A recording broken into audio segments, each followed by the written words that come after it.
Summer is singing in streets again, and summertime's travels have now begun.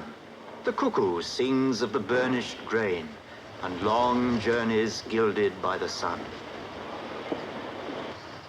We soon have the holiday passenger traffic with us. But between us, I think we can deal with all this. The superintendent of operating speaks in the ears of his timetable brains, who sit in their offices calculating how to fit in fast summertime trains. Cudgel your brains for summertime trains. Draw in a train for the passengers waiting to hear cuckoos singing a Highland fling. Draw in a line for a non-stop to Edinburgh over the Tyne. And so the new service comes into its hour. The morning is June, the weather is fine. At King's Cross Depot of Motive Power, the drivers come in to sign on the line. Bob Marrable, top-link train driver, who's always a punctual arriver, wears boots, footplate size, has colour-light eyes, and engine oil in his saliva. Rolly Russell, his mate in the team, often sprays out his tonsils with steam and treats gravel rashes by damping down ashes and using the paste like Cold Creek.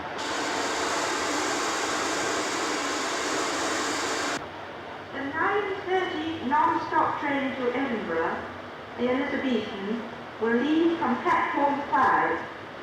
Passengers for Dundee and Aberdeen travel in the front of the train.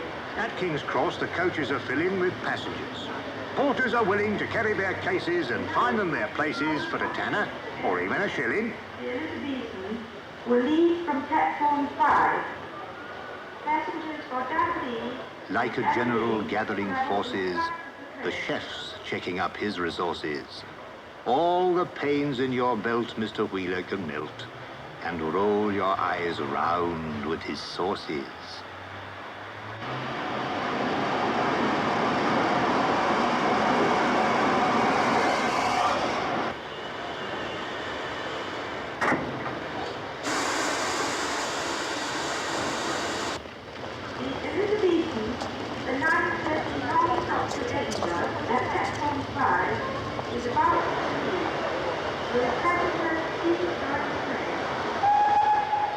Though the guard may look calm and laconic, his obsession with time is quite chronic. But a punctual start binds the train to his heart. The relationship's purely platonic. At platform 5, the Elizabethan, a special express of the holiday season, summons its strength. And the time to depart marks an ending for some, but for many, a start.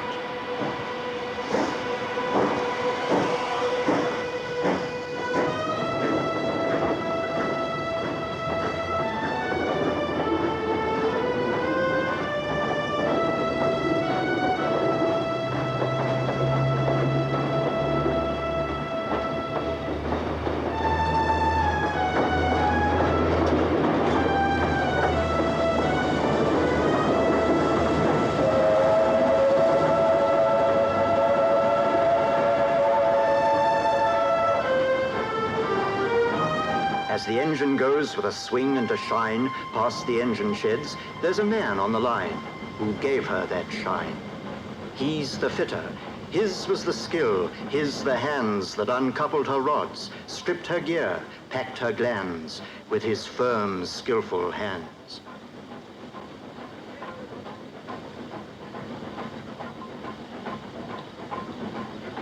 And the boy was one of that servicing crew who gave care and craft to each thread on each screw and made it fit true. They're the fitters, the men with the cunning to bring through each big end and piston, valve, spindle, and spring, all that power and swing.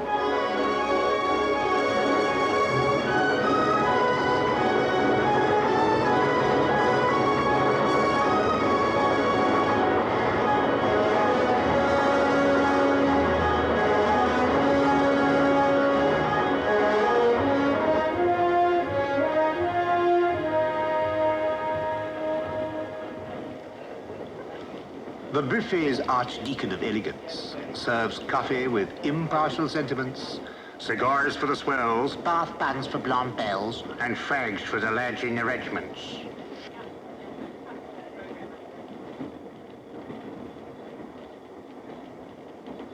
passengers sitting at buffet tables, the Howards, the Berts, the Cynthias, the Mabels, enjoying the comfort and ease in their seats, careless of crumbs in turnips or pleats, admire the gleam on the chromium plate, the polish on tables, the unfaded state of curtains and fabrics, but rarely give thought to the long years of training, the practice that taught men in large workshops the best way to take a carriage to pieces and how to remake it better than new. The seats that are sat on had to be made to welcome all shapes. First, the material that mustn't fade or wilt under pressure was cut with a blade skillfully guided, then skillfully sewn, while windows were painted, then carefully scraped, and taps were fitted in shining chrome. Then the seats were upholstered, material bolstered. And while a man was writing a sign, and others were putting that last mirror shine on metal and paint, the seat was finished. And those who ride in its regal embrace can truthfully claim to sit in the pride and work of a king.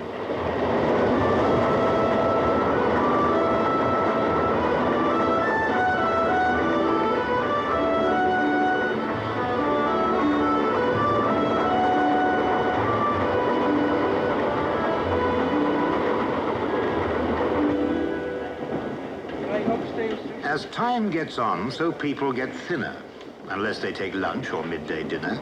So the kitchen car prepares to fill the waistcoat of Jack and the waistline of Jill.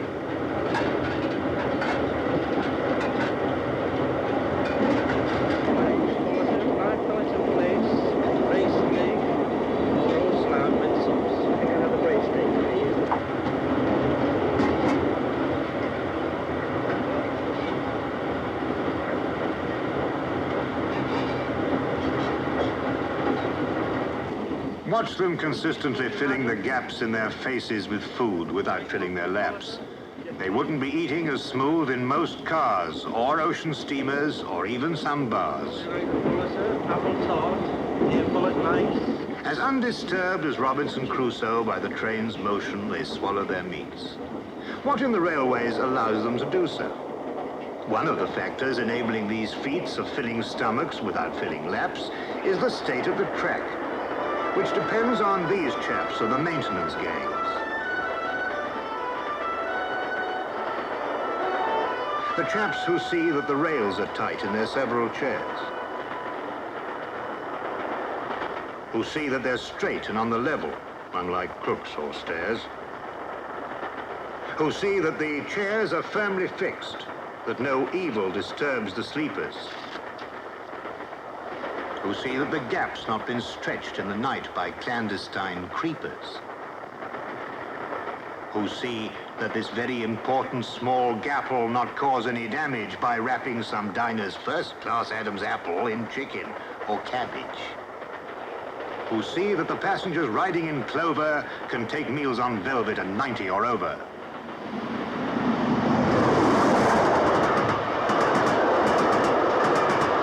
while the side-slipping countryside changes to town, meadow, sweet, speedwell, charter and gown, dreamlike in boxes, unseen watchful eyes, path-setting panel, tell us no lies. Watch the trains passing, guide her with care, junction and crossing, points in a pair, with a turn of the wrist, the click of a switch, track circuit magic, vault of the witch, out of York City and on to the north, past Durham, Newcastle, over Tweed to the Forth. Now beyond York, the Scots crew prepare to relieve the strain on the English pair. No driver of trains is more proud of his Scottish descent than MacLeod. He insists every engine has pipes to each piston and buttons in its box for MacLeod. His mate, Mungo Scott's cursed with bristle that's as tough as a John Knox epistle. When he kissed a young lass in the dark for a lark, she asked, "Was that you or a thistle?"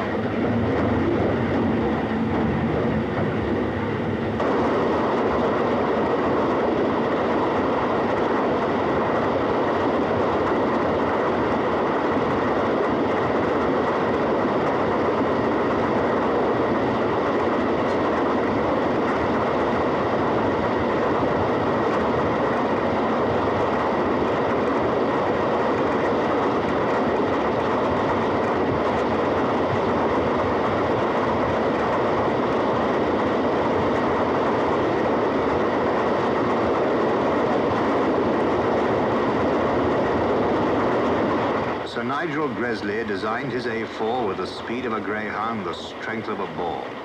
But when he put fire in her stomach, he taught her to burn with a furious thirst for water. So when she approaches a water trough, watch Fireman Mungo doing his stuff.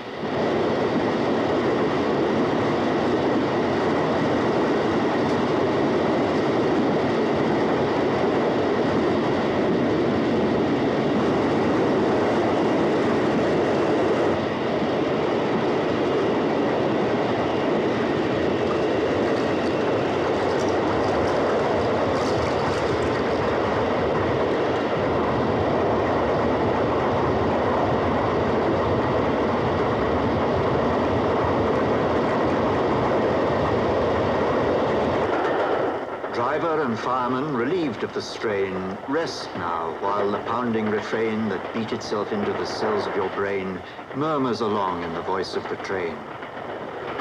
God, keep your watch on this world of corridors, coaches, while passengers curled in safeguarded rest are rapidly swirled past the vision of Durham, swiftly unfurled.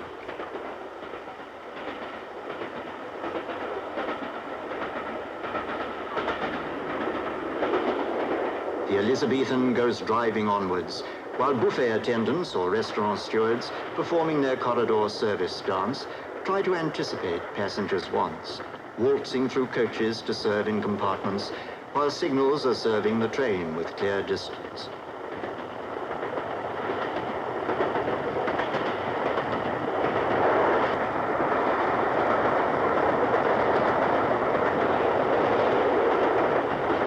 Sometimes breaking this smooth onward flow, though the home signal's clear, the distance says slow. The regulator slams shut, and McLeod clamps on the brakes.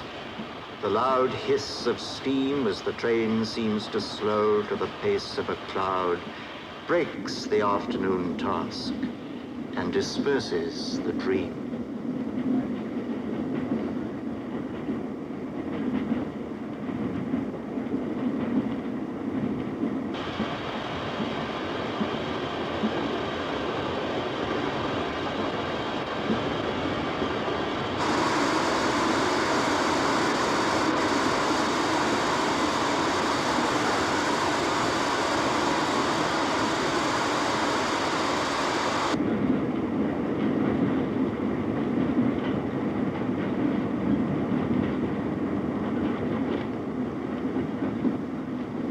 At the end of these wires sit men in control rooms, like prompters assisting the course of a play,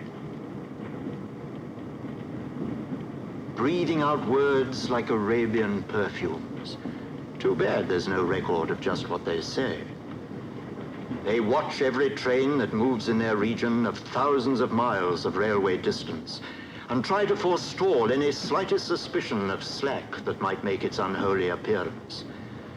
But while every passenger knows the importance of his own special train arriving on time, the men in control rooms must weigh in the balance the claims of 1,109.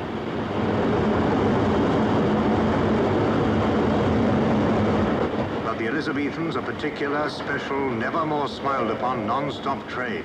Nothing must stop her. The order's official, and lateness could cause operational pain. And at last, the ultimate cause of the slack over the hills far away up the line is cleared. And the train picks up speed on the track through Newcastle City and over the Tyne.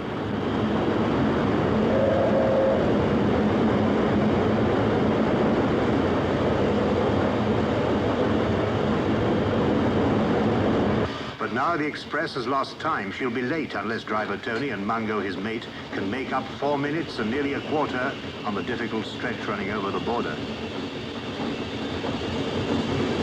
Here's driver McLeod, mighty old hunter, chasing each minute of time's silent thunder, riding down seconds over the straight track, chasing the seconds lost rounding the curved track, coaxing each delicate petal of power out of steam's suddenly blossoming flower. Here's muscular Mungo, hard-handed toiler, who keeps water flowing round the tubes of the boiler, keeps up the pressure, heaves tons of coal on, makes sure his driver's got enough steam to roll on, bends till his back aches, shifts as his feet work, rhythmically swinging to make boiler heat work.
As they come down from Grant's house, the peak of the climb, they're over the worst.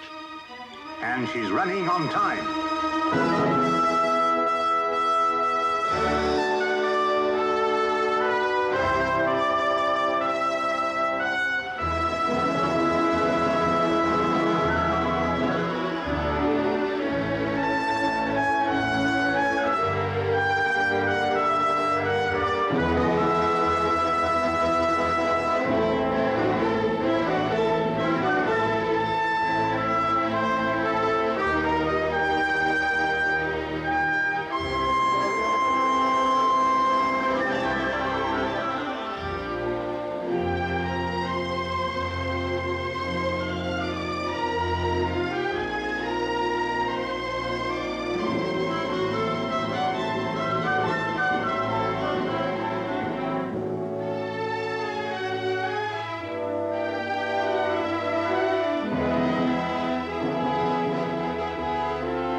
Running on time and will arrive at platform 10. The train now approaching platform 10 is the Elizabethan from London to King's Cross.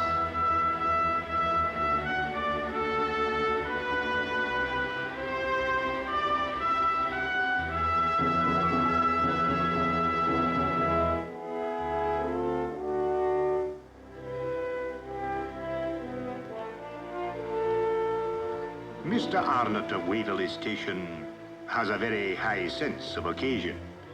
If a train's a non-stopper, his topper is proper. His Hamburg's for trains of low station.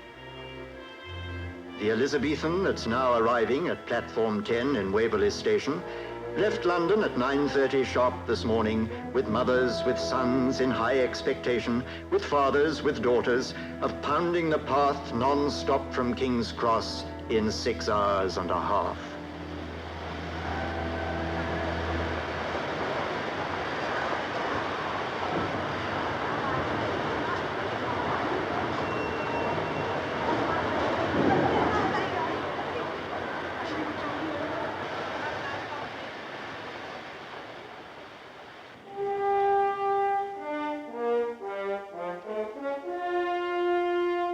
Here Edinburgh stands on its rock by the Forth, singing its welcome to those who come north, where the clans and the heather have fashioned a reason to mingle their blooms in a festival season.